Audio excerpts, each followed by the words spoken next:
Peter Boita here, and welcome to Big Group AV Espresso Time. And today's personality is the singer Marshall Scott.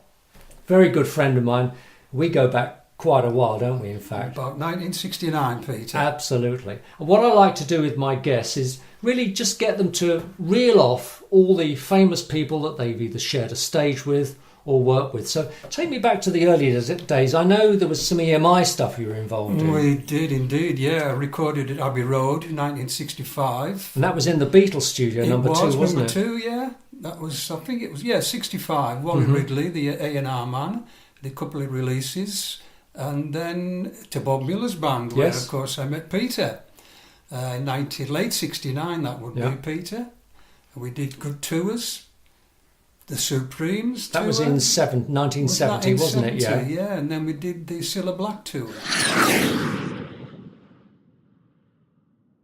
Probably people like Buddy Holly, Ray Charles, just listening to people like that in my youth, and I always just wanted to sing. So 63 or 64, we came to London in February 65. Now, I'm always fascinated about the details behind, the thing, because, we came to London. Now, you and I both know Cumbria's an awful long way to London. So was it in a transit van, or was it in a train, or what was the deal then? You've got it spot on, Peter. An old transit van that just about got us here in one piece, yeah. Just came cold. We got the Melody Maker, I think it was, looking for an agent. Literally stuck a pin into a list of agents and got with an agency called the Norton York Agency in Chiswick. This was one of the tracks we played. They recorded it, one take on the B-side of one of our releases. Fantastic. All done live, basically. Yes, all down in one. Yeah. With some of the clubs, I remember you mentioned when we were chatting earlier, the Cavern Club London, which I'd never heard of, but that was quite a big deal. Great deal. And a lot of the stuff that you went through. How did that affect you and the guys personally, to kind of move on or to give up, or what was the dynamic going on then? It was only So that's the first part of your story. So that neatly brings us into the part really where you and I met. So that was with Bob Miller and the Millermen, as we've touched on already. Yeah. How did you find out about the job or the actual opportunity whereby Bob Miller needed a singer? I think it was advertised in the Stage. Or the Melody Maker. No, I believe it would be the Stage, Peter. Yeah. Went along, did a couple of songs, got the job, just with Jerry on keyboards. Well, that was Jerry Butler. Jerry Butler, yeah. Who was really Bob Miller's right-hand guy. Did some crazy mileage. But then the work was there, so you would go up and down the M1.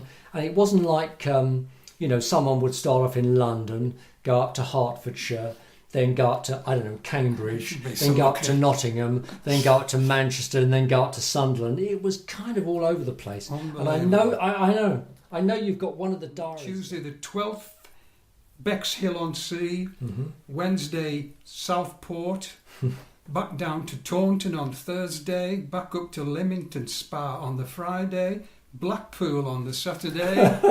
I'm tired just listening.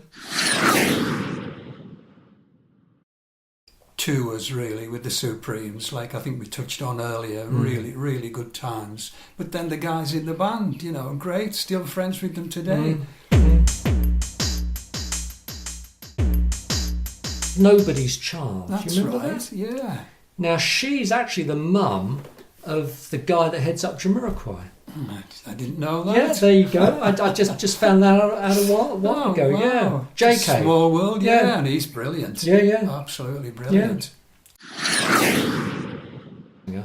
So tell us your story after Bob's band. I started doing a few clubs in London. The Stoke Club off Piccadilly, which was one I used to enjoy, clubs and pubs and everything. But Swallow Street. That's right. That's right, Peter. And then not long after that, I heard about the Ken McIntosh gig being available, which was at Hammersmith Pally. Same kind of thing. Went along, did a couple of songs, got the job, and was with Ken at Hammersmith Pally for about 6 years, 6.5 years. And then we went to the Royal in Tottenham after that for about 18 months, 2 years.